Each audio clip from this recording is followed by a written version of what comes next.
하나님 말씀 출애굽기 2장 11절 12절 말씀입니다.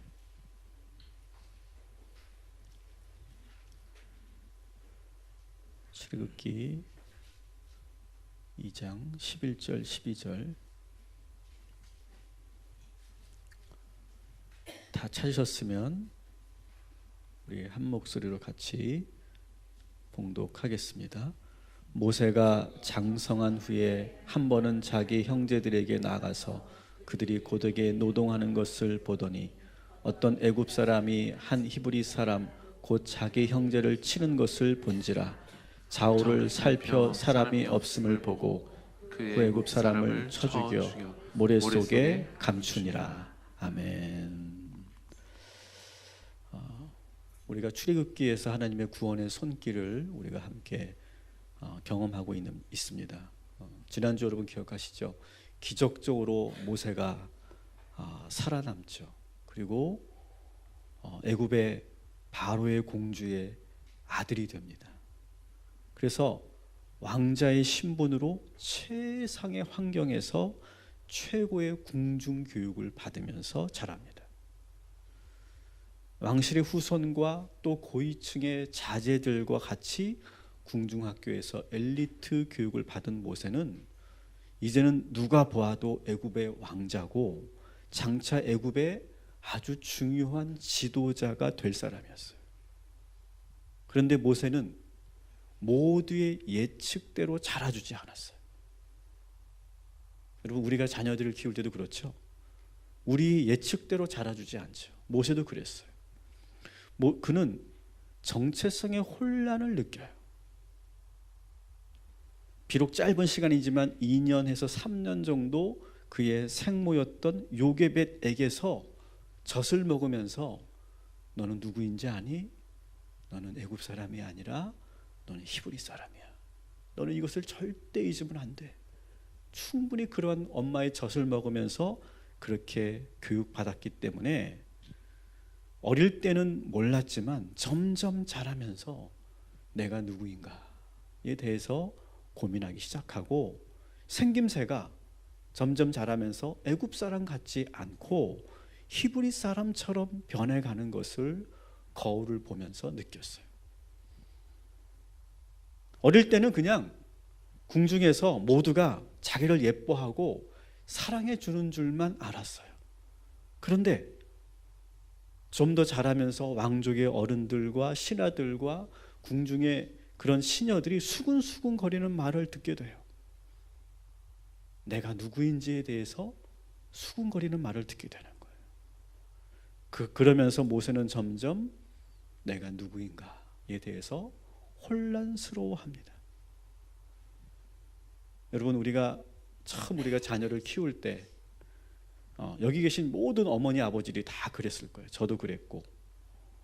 우리가 아이를 키울 때 어떻습니까? 좋은 거 먹이고 좋은 환경 만들어주고 좋은 것만 보여주려고 하죠.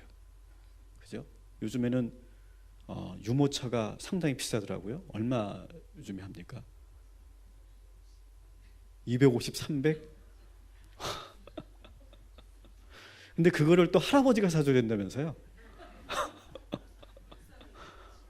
와, 참. 그리고 그거를 안 사주고 거기에 안 태우면 왠지 내가 잘 못 키우는 것 같은 느낌. 왠지 내가 20만 원짜리 30만 원짜리 유모차에 태우면 내가 우리 아이를 내가 잘못 키우는 것 같은 느낌. 우리 아이는 그게 20만 원짜리인지 300만 원짜리인지 몰라요. 근데 우리는 그렇게 해야만 된다고 생각해요. 그리고 어려서부터 아이의 재능을 발견하도록 도와주려고 막 애쓰죠. 뭐 좋은 엄마, 좋은 아빠가 되기 위해서 책도 많이 보고, 저희 집에도 수십 권 있어요. 좋은 강연도 듣고 열심히 엄마 아빠가 공부하죠. 또 뭐 한 달에 수십만 원 하는, 뭐 100만 원도 넘는 유치원이 있다고 그러죠. 그런데 보내고, 또 학교 가기 전에 영어를 시작하고, 초등학교 때 중등 과정을 끝낸다면서요. 특목고 하려면. 그리고 중학교 때는 이제 특목고 대비 소수 특별과외에 또 들어가게 되고, 그래서 목표가 뭡니까? 특목고 가서 의대 나오고 법대 나오고 스카이대 나오고 미국 유학을 가면 우리 아이가 행복하겠지. 그래서 그렇게 플랜을 다 짭니다. 여러분, 모세는요, 여기 이 강남에 있는 동탄에 있는 그런 아이들보다 더 좋은 환경에서 자랐어요. 부족할 것 없이 자랐어요. 그런데 이 모든 환경과 교육은 이 왕자였던 모세의 그 정체성을 찾는데 전혀 도움을 주지 못하죠. 문제는 이 모세가 집 밖을 나가면서 문제가 생기기 시작해요. 2장 11절 우리 한번 같이 읽어보겠습니다. 시작. 모세가 장정한 후에 한 번은 자기 형제들에게 나가서 그들이 고되게 노동하는 것을 보더니 어떤 애굽 사람이 한 히브리 사람 곧 자기 형제를 치는 것을 본지라. 아멘. 자, 장성한 후에 뭐 했다고요? 나갔다. 요 동사가 중요해요. 여러분, 집에서 아무리 부모가 가정에서 자녀들을 잘 키워도 이 아이들이 한 번 집 밖을 나가면 아이들이 달라져요. 여러분, 그걸 느끼시죠? 우리도 그랬어요. 우리도 성장하면서 가정 밖을 나갔을 때 아마 여러분이 달라졌던 경험이 있을 거예요. 우리 자녀들을 키울 때도 마찬가지죠. 그렇게 착하고 말 잘 듣고 공부도 잘했던 아이가 집 밖을 나가면서 친구들과 어울리면서 세상 문화를 접하면서 달라져 가죠. 물론 모세는 집 밖을 나가서 죄의 유혹에 빠지거나 방황한 것은 아니에요. 그런데 그가 궁 밖을 나가서 보게 된 충격적 장면이죠. 어떤 겁니까? 히브리 백성들이 고된 노동에 시달리고 애굽 병사에게 매를 맞고 있는 장면을 봐요. 모세는 그것이 충격이었어요. 처음 본 거예요. 한 번도 나는 입 밖으로 내가 히브리 출신이다, 나는 히브리의 피가 흐르고 있다, 그런 말을 하지는 않았지만 내 마음속에 항상 나를 젖먹이면서 키웠던 우리 생모, 우리 요게벳 어머니가 항상 내가 히브리 사람이라는 것을 늘 주입시켜 줬는데 밖에 나가서 히브리 사람들이 사는 모습을 처음 본 거예요. 그리고 너무 충격을 받았어요. 모세는 그냥 그 순간을 그냥 지나칠 수가 없었어요.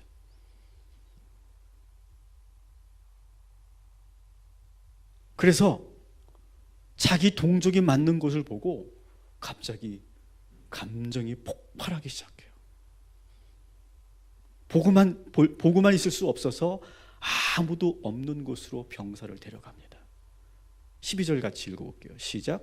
좌우를 살펴 사람이 없음을 보고 그 애굽 사람을 쳐 죽여 모래 속에 감추니라. 아멘. 여러분, 이 11절 12절의 요 구절을 통해서 우리가 성경에는 없어. 요 때가 몇 살 정도 됐을까요? 요 때가 한번 11절 12절을 근거로 해서 우리가 본다면 몇 살 정도 됐을까요? 40살? 50살? 네? 20살? 20살? 제가 보기에는 11절 12절에 나오는 이 모세의 행동을 보면 이것은 40살, 50살 정도의 행동은 아니에요. 여러분, 제가 지금 딱 50이거든요. 50살에 제가 이 광경을 봤으면 저 이렇게 행동하지 않았을 거예요. 여러분도 마찬가지예요.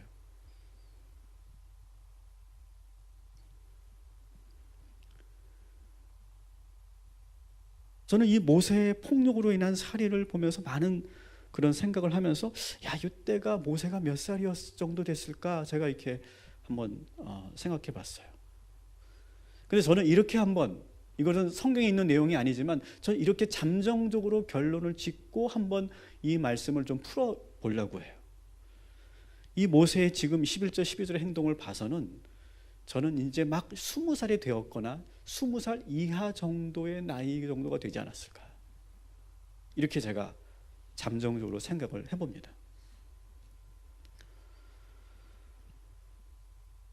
우리가 이 청소년기에 있는 자녀들을 키우다 보면요, 아이들이 이 초등학교 때와 다르게 아이들이 순간적으로 감정을 절제하지 못하는 경우를 보게 되죠. 보세요. 지금 이 모세가 애굽의 병사가 히브리 사람을 때려요. 11절에. 그죠? 근데 애굽의 병사는 이 히브리 사람을 때릴 때 죽이려고 때렸습니까? 11절에 죽이려는 의도로 때린 게 아니에요. 그런데 12절에 모세는 이 애굽 병사를 어떻게 합니까? 죽이려고 때려요. 아무리 이것이 히브리 동포를 위한 행동이었다 해도 이것은 자신의 감정을 절제하지 못한 너무 과한 행동이에요.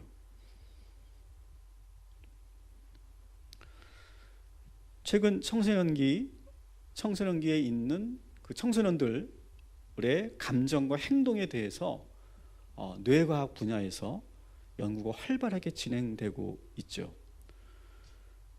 부모의 말이라면 아주 곧잘 듣던 우리 아이가 어느 순간부터 충동적이고 반항적이고 감정 조절을 못하는 걸 우리가 경험하게 되죠. 그런 경험 해보셨을 거예요. 그래서 실제로 우리 청소년들은 지금 자해, 우울증, 게임, 스마트폰 중독, 약물 중독, 본드 그런 거, 알코올 중독이 쉽게, 청소년 알코올 중독도 상당히 많이 있죠. 더 걱정스러운 것은 유아 청소년들의 자살률이 높아지고 있다. 그리고 스마트폰을 들고 자나깨나 이 모바일 게임에 빠져서 살거나 또 또래 친구들끼리 너무 지나칠 정도로 어울리고 부모하고는 말조차 섞지 않는 일이 일어납니다. 가끔 대화가 시작되면 막 짜증부터 내고 그때부터 과격한 행동을 하고 문을 쾅 닫고 자기의 방문을 걸어 잠궈버려요. 자, 이 행동이 왜 이렇게 우리 청소년들이 왜 이런 행동을 보일까? 또 이 모세가 왜 이렇게 너무 과도한 지나친 행동을 하게 되었을까를 한번 저는 뇌과학적으로 한번 풀어보려고 해요. 사람의 뇌는요, 1살 때까지 상당히 빠르게 자란답니다. 그래서 1살이 되게 중요하다. 태어나서부터 1살까지 상당한 뇌가 발달한대요. 그리고 그 이후부터는 속도가 현저히 떨어지고 천천히 자라기 시작한대요. 그래도 15살부터 20살까지 꾸준히 그 뇌가 자라고 있대요. 성장하고 있대요. 단순히 뇌의 그 부피만 커지는 것이 아니라 신경세포의 연결망, 그리고 연결망이 지속적으로 정비가 된답니다. 그리고 가장 대표적인 부위가 그림을 한번 보여주시면 가장 대표적인 그러한 뇌의 중요한 부분이 바로 우리 앞에 있는 이 전두엽이라고 하는 거예요. 전두엽. 이 전두엽은 뇌의 관제탑 역할을 해요. 그리고 그 안에 대뇌피질이 있어요. 그래서 이 전두엽을 포함한 이 대뇌피질은 아주 꾸준히 천천히 자라난대요. 그러면서 이 전두엽이 가장 발달했을 때 그때 아주 이 전두엽이 발달하면 자기를 인식하게 되고 정체성을 찾게 되는 거죠. 자기를 인식하고 내가 누구인지를 알게 되고 또 행동을 제어하게 되고 또 각종 정보를 통합하고 또 감정과 충동과 욕구를 조절하는 능력이 여기 전두엽에서 한다는 거예요. 또 순간 들어오는 그런 정보, 매번 들어오는 이 정보와 과거에 내 머릿속에 있던 그 정보가 함께 결합시켜서 그것을 새로운 정보로 만들어내는 능력을 바로 이 전두엽에서 한다는 거예요. 그래서 이 통합 정보를 통해서 앞으로 이 문제를 어떻게 해결할 것인가, 결정할 것인가를 판단하는 그런 역할을 하는 것이 바로 전두엽이래요. 그래서 이 전두엽이 발달하지 못한 사람은 감정과 욕구를 잘 조절하지 못해서 충동을 억제하기 어렵게 된다는 거예요. 그러니까 여러분이 욱하는 분들이 있죠. 여러분이 전두엽이 문제가 있는 거예요. 이게 자랐어야 되는데 안 자란 거예요. 나 이거 보면서 나도 그런가? 그렇게 생각도 했는데. 그래서 청소년기에는 전두엽이 완전히 성장하지 못한다는 거죠. 그렇기 때문에 감정과 욕구와 충동을 적절히 제어하기가 어렵다. 그래서 그런 거다. 그러니까 저놈이 이상한 놈이 아니고 얘가 좀 달라진 게 아니고 모든 청소년들이 청소년기에는 뇌가 완전하지 못하기 때문에 일어나는 행동이다. 이렇게 보자는 거예요. 더 놀라운 거는요. 청소년기에 이 전두엽은 아직 발달하지 못했는데 다시 사진을 보여주시면 뇌에서 감정과 정서를 담당하는 것이 변연계라고 하는 거예요. 그러니까 우리의 머리로 본다면 아주 중앙에 있는 그런 부분이겠죠. 이 변연계가 이 감정과 정서를 담당하는데 그 중에서도 여러분 보시는 것처럼 편도체가 그 감각기관에서 받아들인 정보를 감정적으로 반응하는 그런 역할을 이 편도체가 한다는 거예요. 그래서 청소년기는 전두엽의 지배를 받지 않고 어디에 지배를 받느냐? 변연계, 특별히 편도체의 지배를 받으면서 생활한다는 거예요. 그래서 어떤 그런 문제가 생기거나 자극이 오면 그것을 충동을 억제하지 못하고 감정을 주체하지 못하면서 본능에 민감하고 쉽게 흥분하고 좌절하는 모습을 보인다. 그래서 이 그래프를 여러분 보시면 청소년기 때 변연계는 거의 다 자란대요. 거의 다 끝난대요. 청소년 때 변연계는. 근데 전두엽은 어때요? 아직 자라려면 아직 멀었죠. 그러다 보니까 어떤 문제가 생기면 전두엽에서 활발하게 활동하지 않고 변연계 쪽에서 활발하게 뇌가 작동을 하기 때문에 여러 가지 리스크가 생긴다는 거예요. 여러 가지 문제가 생긴다는 거예요. 그러니까 여러분의 집에 있는 우리 청소년, 청년들이 막 그렇게 발광을 할 때 그렇게 보자는 거예요. 저놈이 지금 뇌가 아직 발달하지 못해서 그래. 그렇게 보자는 거예요. 마귀가 씌운 게 아니고 그리고 얘가 지금 성격이 이상해진 게 아니고 아직 뇌가 발달하지 못했다.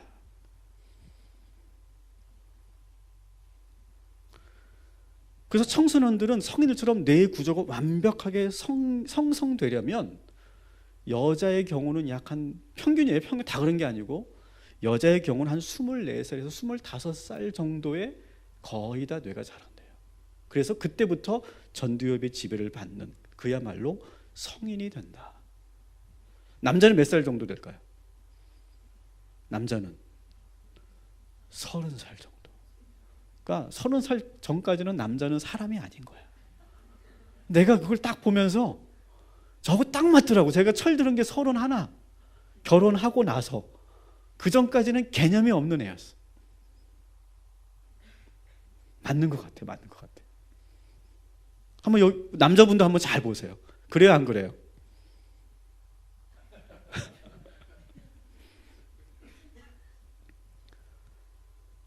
여러분, 제가 이 말씀을 드리는 이유는 모세가 그 애굽의 병사를 그렇게 때려 죽인 거, 이것은 절대로 정당화할 수 있는 게 아니에요. 그런 경우가 많아요. 이것은 정당한 행동이었다고. 정당하지 않아요.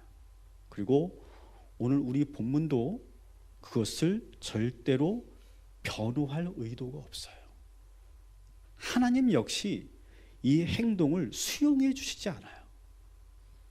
아무 대가 없이 용서하지 않는다라고 하는 것을 우리는 여기서 봐야 됩니다. 제가 이 말씀을 드리는 또 하나의 이유는 여러분, 우리 자녀들을 위해서 여러분 기도하실 때 너무 걱정하고 너무 염려하지 마시고 하나님께서 지금 만들어가고 계시고 하나님께서 그렇게 성장시켜 가고 있음을 믿으시고, 남자는 몇 살까지? 30살까지 그냥 이를 악물고 우리 인내하면서 기도하시고, 그리고 하나님께서 우리 자녀들을 그렇게 성장시켜 주실 줄 믿습니다.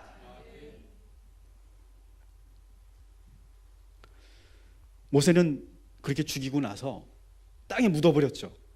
이게 지금 상당히 엄청난 이거 강력 범죄입니다. 그죠? 대단히 지금 문제가 있는 거예요. 지금 모세는요, 제가 지난번에 요셉을 너무 깠는데 이 모세도 만만치 않아요. 이 성경에 나오는 인물들이 사실은 이게 아주 강력 범죄자들이 많아요. 이게 우리가 막 너무 미워하니까 이게 뭐 그런가 보다 하지만 이거 대단히 큰 범죄예요, 여러분. 그죠? 이거 있을 수 없는 문제예요. 그런데 이 모세가 이튿날 또 어떻게 해요? 다시 궁 밖으로 나가요. 꼭 범죄자들은 범죄 현장에 간다 안 간다? 꼭 가잖아요. 이게 또 범죄 심리학적으로 딱딱 맞는 거예요. 이게 다시 가서 이제 또 히브리 사람들을 만나요. 근데 이번에는 무슨 일이 생겼어요? 두 히브리 사람들이 싸우고 있어요. 13절 같이 읽어볼게요. 시작. 이튿날 다시 나가니 두 히브리 사람이 서로 싸우는지라. 그 잘못한 사람에게 이르되 내가 어찌하여 동포를 치느냐 하매. 아멘. 여러분, 이 모습도 여러분 모세의 이 말들을 한번 보세요. 상당히 다분히 감정적이에요.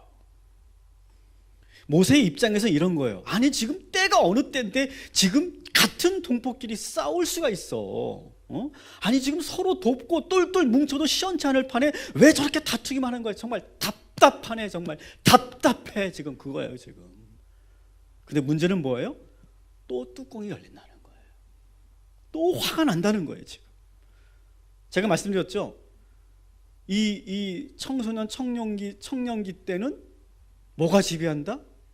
편도체가 지배하고 감정을 절제하지 못하고 어떻게 한다고요? 어떤 자극이 오면 그것을 감정적으로 반응하게 돼 있다. 이것이 청소년 청년기다. 이렇게 말씀을 드렸죠. 지금 여전히 막 팔팔한 거예요 지금.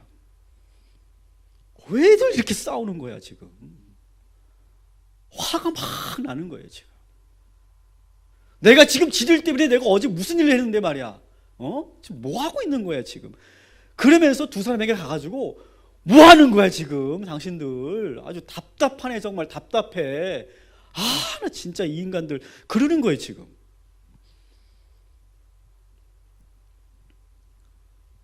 근데 여러분, 여러분들이라면 이걸 어떻게 했을까요? 제가 50이라고 그랬잖아요. 저는 이렇게 쓸 것 같아요. 나이가 먹으니까 이런 것들을 보면서도 어떻게 돼? 싸울 수도 있지. 여러분, 싸울 수 있어요 없어요? 동포끼리 싸울 수 있는 거 아니에요. 그죠? 싸울 수도 있지. 얼마나 지금 힘들고 스트레스가 많으면 저렇게 다툴까. 일단 왜 싸우는지 한번 드러나 보자. 모습은 듣지도 않아. 그냥 그 모습만 보고 지금 화가 난 거예요. 드러는 봐야지. 일단 드러나 보자.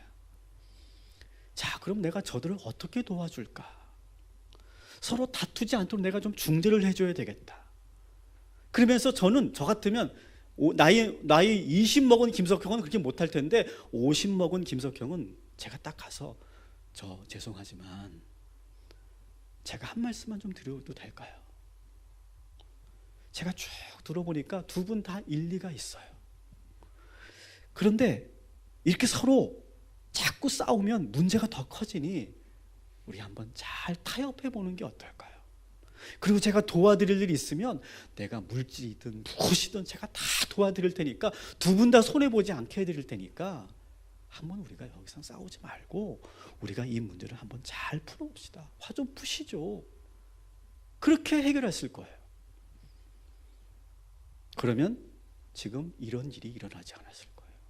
그런데 모세는 감정적으로 막 역정을 내니까 그들도 어떻게 합니까? 감정적으로 또 대받아치잖아요. 14절 같이 읽겠습니다. 시작. 그가 이르되 누가 너를 우리를 다스리는 자와 재판관으로 삼았느냐?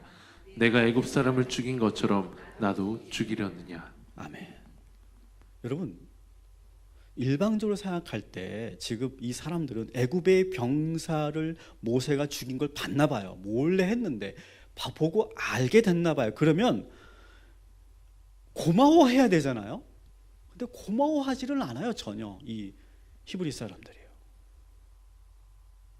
오히려 더 아주 독한 말로 이 모세를 그냥 깝니다. 속된 말로. 왜 그랬을까? 모세는 제가 말씀드린 것처럼 아직 미숙하다고 그랬죠. 모세는 사실은 내가 누구일까? 나는 히브리 사람으로 우리 어머니가 얘기하셨는데 나는 애굽 사람이 아니고 난 히브리 사람이야. 그런 고민을 했지 사실은 히브리 동포들하고 교류를 한 적이 없어요. 본문에 보면. 자기 정체성을 찾으려고 궁 밖으로 나왔지만 그렇다고 히브리 사람들하고 교제하거나 친구가 된 게 아니에요. 그리고 그들도 이 모세가 히브리 출신인지 전혀 모르고 있어요. 그리고 이 히브리 사람들은 이 모세가 애굽 병사를 때려 죽인 것이 자기들 때문에 때려 죽인 거라고 생각하지 않아요. 모르고 있어요. 참, 왕자니까 아주 별 갑질을 다 하는구만. 그런 식으로 본 거예요. 더구나 모세가 이 두 사람에게 어떻게 대했다고요? 감정적으로 짜증을 내면서 답답하다는 그런 불쾌한 얼굴로 나무라잖아요. 괜히 어제부터 와가지고 막 자기들에게 우리들한테 막 귀찮게 막 참견하고 하는 이 어린 놈의 왕자가 왜 이렇게 귀찮게 하는 거야? 그런 식의 반응을 보이는 거예요. 그리고 유대 전승에 따르면 성경이 아니라 전승에 따르면 이 두 사람이 바로 왕에게 직접 모세의 살인 사건을 고발했다. 이런 증언이 있어요. 14절 15절 같이 읽어보겠습니다. 시작. 모세가 두려워하여 이르되 일이 탈로 되었도다. 바로가 이 일을 듣고 모세를 죽이고자 하여 찾는지라. 모세가 바로의 낯을 피하여 미디안 땅에 머무며 하루는 우물 곁에 앉았더라. 아멘. 모세는 지금 너무 기가 막혀요. 아무도 모르게 한 일인 줄 알았는데 이미 사람들이 다 알고 있다는 것이 일단은 기가 막히고, 병사를 죽인 사실이 형 바로에게 들어갔다는 것이 또 두려워요. 사실 이 바로하고 모세는 어릴 적에는 친했을 거예요. 그래서 같이 놀기도 하고 궁중학교에서 공부도 하면서 사이좋게 지냈지만 왕이 오르는 과정에서 모세는 아주 껄끄러운 대상이 되죠. 그래서 바로는 늘 모세를 경계해요. 그런데 이 모세가 지금 엄청난 실수를 해줬기 때문에 바로는 너무 고마운 거예요. 땡큐인 거예요. 여러분, 사실 왕자가 병사 하나 죽인 것쯤은 사실 문제가 되지 않는데 지금 정치적인 그러한 상황에서는 상당히 지금 모세는 큰 실수를 한 거죠. 빌미를 제공한 거예요.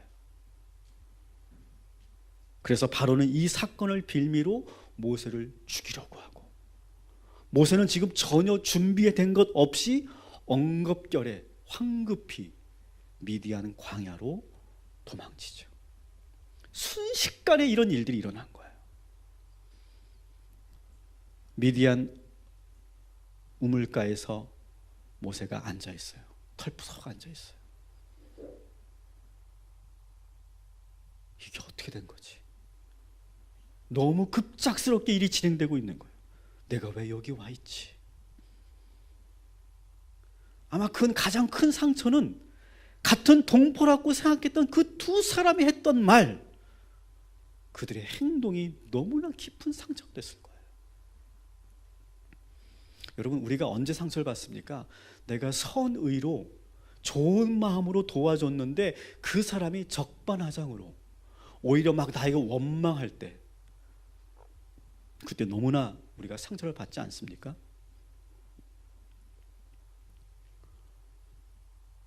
모세는 아주 깊은 상처를 받아요.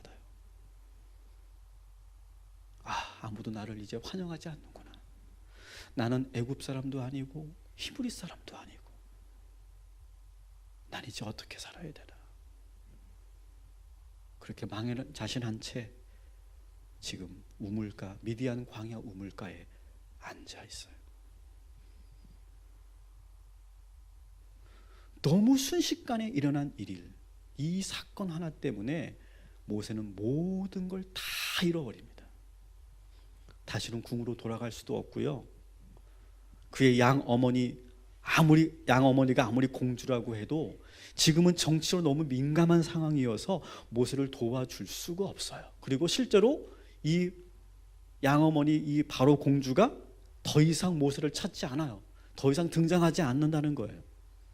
그렇다고 모세의 친아버지, 친어머니도 모세에게 갈 수가 없어요. 자기는 히브리 사람이 되려고 노력했지만 히브리 사람들은 그를 인정하지 않아요. 자기는 정의로운 행동을 했다고 생각했지만 누구도 그를 그렇게 인정하지 않아요. 모세는 순식간에 자기가 가지고 있는 모든 걸 다 잃어버려요. 여러분, 성경은 다시 말씀드리지만 이 모세의 행동을 영웅시하거나 미워하지 않습니다.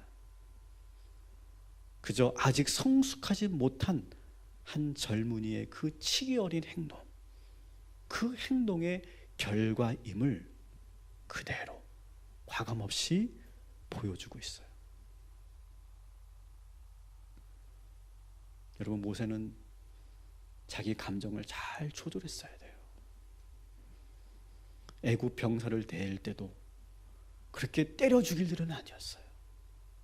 분명히 주의를 주고 경고를 줄 필요는 있었겠지만 그렇게 감정적으로 때려 죽일 만큼 그렇게 할 행동은 아니었어요. 그리고 이 두 히브리 사람이 싸울 때도 그렇게 해서는 안 되는 거예요. 자기 감정을 잘 조절했어야 됐어요. 그리고 상대방을 죽여서 문제가 해결되는 건 없어요. 이것은 이 애굽 병사를 때려 죽인 거는요, 누굴 닮았을까요? 자기의 할아버지 바하로 왕 람세스 2세를 닮은 거예요.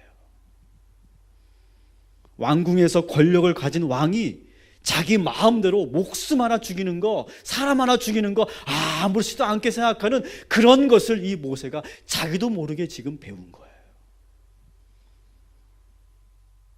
유아 살해를 명령했던 바레와 이 모세의 살인은 다르지 않아요. 그리고 모세는 또 어떻게 합니까? 이 살인 사건을 은밀히 은폐하려고 했던 점도 그냥 넘어갈 수가 없어요. 자신의 실수를 인정하고 도움을 얻거나 정당한 대가를 그는 받았어야 돼요. 그래야 다시는 그런 행동을 하지 않거든요. 그게 너무나 뼈저린 그런 고통이라 할지라도 그 대가를 받았어야지 그렇게 아무도 모르게 생매장해서는 안 된다는 거예요. 더욱이 그가 더 뼈아프게 깨달아야 하는 것, 모든 걸 다 자기 기준으로 한다는 거예요. 자기 힘으로, 자기 행동으로 한다는 거예요. 여러분, 이 네 가지 제가 보여드리겠습니다. 이 네 가지를 여러분이 하면 우리 인생은 광야로 내몰립니다. 여러분, 모든 걸 감정적으로 판단하지 마세요. 행동하지 마세요. 그리고 너무 극단적으로 가지 마세요. 그리고 자신의 실수를 은폐하거나 남에게 책임 전가하지 마세요. 그리고 모든 걸 자기 혼자 하려고 하면 어디로 내몰린다?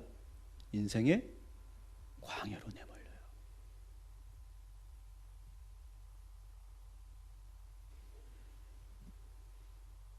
모세가 우리에게 주는 교훈이에요.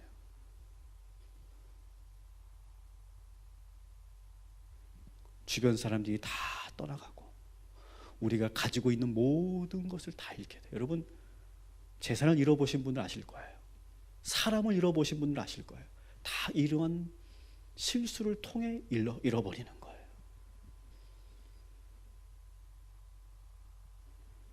하나님은 이 모세의 행동을 절대로 정당화하지 않으셨어요. 그의 합당한 대가를 치르게 하세요. 여러분, 우리가 이건 분명히 합시다. 우리가 죄를 짓고 우리가 하나님 앞에 회개하면 우리 하나님은 우리의 죄를 용서하여 주시는 줄 믿습니다. 그러나 여러분, 그 죄의 대가를 우리가 받아내고 그것을 내가 감내하는 것도 회개의 자세인 줄 믿습니다. 이거를 안 하고 내가 용서만 받으면 된다라고 하는 생각은 성경적이지 않아요.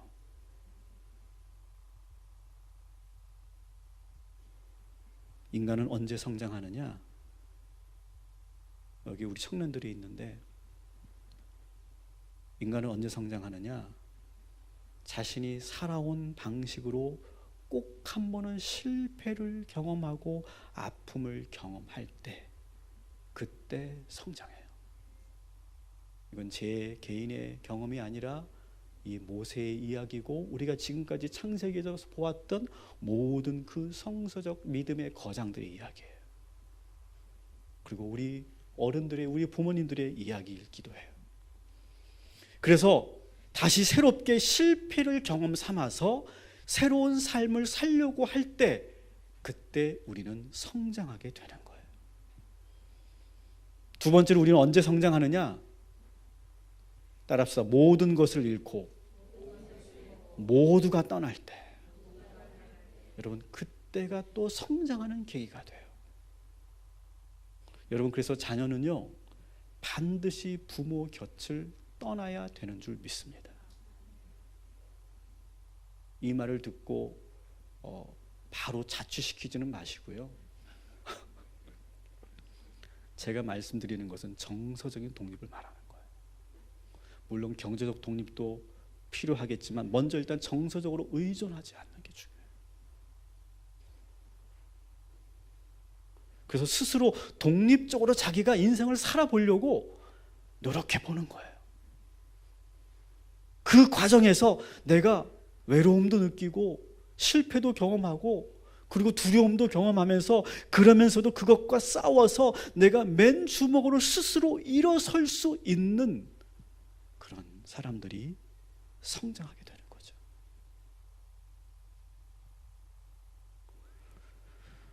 모세는 지금 풍요로운 땅에서 쫓겨나서 척박한 광야에서 살아남기 위해 피나는 노력을 해야 합니다. 그런데 여러분, 모세의 인생은 여기서 끝나지 않아요. 그는 이 미디안 광야에서 몇 년을 삽니까?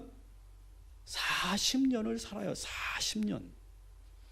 왕자도 아니고요, 히브리 사람도 아니고요, 그렇다고 미디안 사람이 아니에요. 애굽에서 그랬던 것처럼 미디안에서도 애매하게 헷갈리게 지금 살고 있어요. 40년 동안 모세는요, 그 어떤 포부도 없었고요, 비전도 없어요. 그저 반복되는 지루한 일상을 하루하루 그냥 견디며 사는 것뿐이었어요. 그래서 본문에서는 이 모세가 미디안 광야에서 40년 동안 어떻게 살았는지 소개하지 않아요. 한 가지만 소개해요. 양떼를 이끌고 이리저리 풀을 찾아다니는 목동으로만 40년을 살아요. 너무 길고 험한 인생이에요. 1절, 3장 1절을 한번 읽어보겠습니다. 시작. 모세가 그의 장인 미디안 제사장 이드로의 양떼를 치더니 그 떼를 광야 서쪽으로 인도하여 하나님의 산 호렙에 이르. 아멘. 그가 한 거는 그냥 양떼와 함께 하는 거예요. 주변에 사람도 없어요. 그가 대화할 수 있는 대상은 양이에요. 양하고 같이 이렇게 마주 앉아서 밥 먹었니? 물 먹었어? 잠 좀 잤어? 그렇게 하는 거, 양들하고만 대화하는 거지 사람은 없어요. 지금 아무것도 하지 않았던 허송세월, 이 40년. 근데 이 40년이 모세에게 너무나 귀하고 값진 시간이었어요.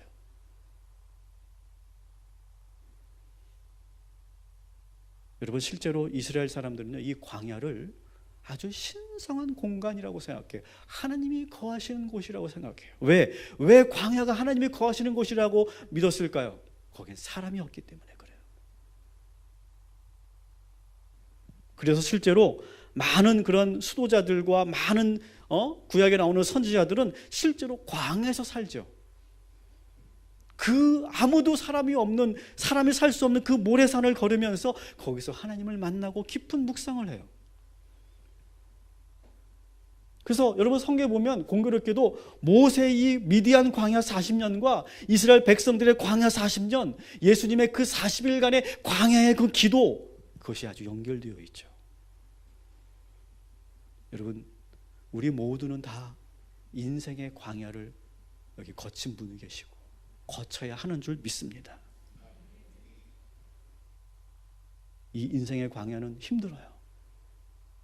너무나 고통스럽고 두렵고 외로울 거예요. 근데 이 과정을 통해서 하나님은 뭐 하십니까? 이 40년 동안 모세의 마음을 만지시는 거예요. 모세의 뇌뿐만 아니라 모세의 그 생각과 마음을 성장시키는 숙성의 시간, 연단의 시간으로 두고 있는 거예요. 아무도 없는 광야, 모두가 떠나간 그 광야 생활은 하나님을 만나는, 오직 하나님의 구원만을 간절히 기다릴 수밖에 없는 은총의 시간이에요. 여러분, 애굽에서는 여러분 모세는 한 번도 하나님을 만난 적이 없고 한 번도 하나님을 부르지 않아요. 다 자기 뜻대로 자기 기준대로만 모든 걸 행동해요. 그러나 미디안 광야에서 어떤 일이 일어납니까? 3장 2절을 마지막으로 한번 같이 읽어보겠습니다. 시작. 여호와의 사자가 떨기나무 가운데로부터 나오는 불꽃 안에서 그에게 나타나시니라. 그가 보니 떨기나무에 불이 붙었으나 그 떨기나무가 사라지지 아니하는지라. 아멘. 따라합시다. 모두가 나를 떠날 때 하나님은 우리를 구원하신다. 여러분, 아무도 없을 때가 하나님이 구원하는 순간인 줄 믿으시기 바랍니다. 오늘 저는 역설적인 몇 가지 이야기를 했어요. 좀 모순되는 이야기를 했어요. 여러분, 이렇게 살면 광야로 갑니다. 그러니까 이렇게 살지 않도록, 광야로 가지 않도록 조심하십시오 라고 말씀을 드렸어요. 하지만 우리는 결국 인생에서 광야를 가게 될까요? 안 가게 될까요? 결국 가게 돼 있어요. 내가 아무리 똑똑하고 내가 아무리 열심히 내가 깨어 있어도 인간은 연약하기 때문에 결국 광야로 가게 돼 있어요. 근데 그 광야가 끝이다, 끝이 아니다. 끝이 아니고 그때 하나님께서 강력하게 우리에게 임하신다. 하나님께서 그때 우리를 구원하신다. 이 모세의 이야기, 모세를 구원하셨던 이 말씀을 여러분 묵상하시면서 여러분의 인생도 한번 깊이 한번 돌아보시고, 그리고 우리 자녀들을 놓고도 여러분 어떻게 지금 바라봐야 할지 다시 한번 돌아보는, 그리고 기도하는 귀한 이 밤이 되시기를 주님의 이름으로 축원합니다. 모세는 지금 자기 뜻대로, 자기 마음대로, 자기 기준대로 살았던 혈기왕성한 젊은이였습니다. 그런데 우리들이 살아온 날들을 한번 더 기억해 보면 우리도 그렇게 내 뜻대로 내 마음대로 살았던 때가 있었습니다. 많이 부딪히고 깨어지고 실패하고 넘어지면서 우리는 조금씩 다듬어져 갔고, 그리고 인생의 광야를 거치면서 우리는 하나님께서 우리를 아름답게 만드셨고 새롭게 만들어 주신 줄 믿습니다. 여러분, 이 인생의 과정이 우리 자녀들에게도 그대로 나타날 것입니다.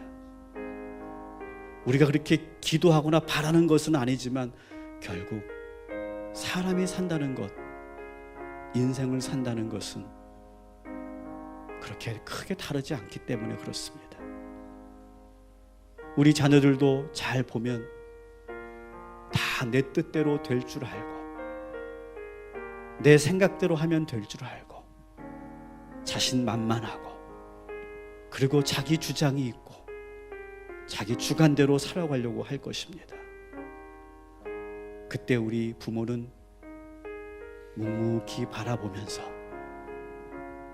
내가 경험했던 겪었던 그 시행착오를 알고 있기에 답을 가르쳐 주지 않지만 우리가 뒤에서 기도하는 것이 우리 부모의 자세인 줄 믿습니다. 하나님께서 저희들을 그렇게 성장시켜 주신 것처럼 하나님께서 우리 자녀들을 그렇게 성장시켜 주셔서 우리를 축복하셨던 것처럼 우리 자녀들도 그렇게 축복하여 주실 줄 믿습니다. 여러분, 지금 여러분의 인생의 두 번째, 세 번째 광야에 와 있으십니까? 여러분, 두려워하지 마십시오. 걱정하지 마십시오. 결국 이 광야를 통해 우리는 다시 한번 새로워질 것이고 더욱더 연단받게 될 것이고 더욱더 성숙해지게 될 것이고 더욱더 깊어지게 될 것이며 우리는 더욱더 하나님 앞에 겸손하게 될 줄 믿습니다. 그래서 우리는 한 번 더 성장할 것이고 더욱더 새로워질 줄 믿습니다. 절망하거나 포기하지 마시고 다시 여러분 그 광야의 자리에서 일어서서 다시 첫 발을 내딛고 끝까지 이 광야가 끝날 때까지 쓰러지지 않고 포기하지 않는 우리 성도들 되시기를 주님의 이름으로 축원합니다. 조급해하지 마십시오. 답답해하지 마십시오. 하나님께서 반드시 끝을 보여주시고 모두가 떠났을 때 하나님께서 우리를 구원의 손길로 인도하여 주실 줄 믿습니다. 오늘 주신 말씀 기억하면서 우리 한번 두 손 높이 들고 여러분의 인생을 한번 그려보십시오.